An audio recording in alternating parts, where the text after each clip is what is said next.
l'on fait à nos politiques, et la population, on le voit bien, la population commence à douter des politiques. La population boude, la population se déplace de moins en moins.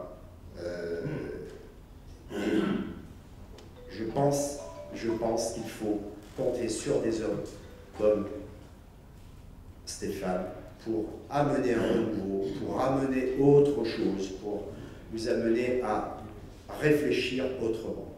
On peut lui faire confiance. C'est un homme de confiance, c'est un homme de parole. Quand on lui reproche, par exemple, mais comment peut-il être bénévole? Comment peut-il être bénévole? Alors, il faut se dire que la plupart du temps, on critique ces politiques qui s'en mettent plein les poches. Là, il nous démontre, par A plus B, qu'il veut se mettre au service. Et je le comprends, et c'est pour ça que je le suis, parce que personnellement, moi j'ai pu faire un petit peu pareil, c'est-à-dire donner beaucoup de mon temps, sans heures supplémentaires. J'avais mon temps à offrir, moi, et je l'offre depuis 45 ans, à faire du soutien alors qu'on n'en parlait pas encore, à aider les jeunes bénévolement.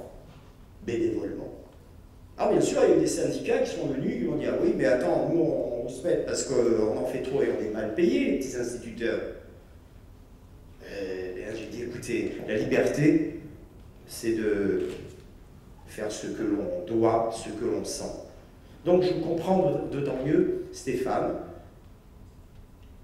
Et puis c'est quand même bizarre qu'on puisse lui reprocher de dire ben, « Je vais me mettre au service. » Et moi qui ai pleinement réussi, moi qui ai eu, parce que ça ne s'est pas fait tout seul, c'est une belle réussite, c'est un bel itinéraire, c'est un bel exemple pour nos jeunes.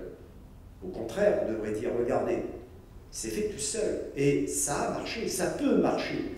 L'insertion dans cette société, il faut quand même convaincre nos jeunes que c'est possible si on s'en donne la peine, si on a des idées.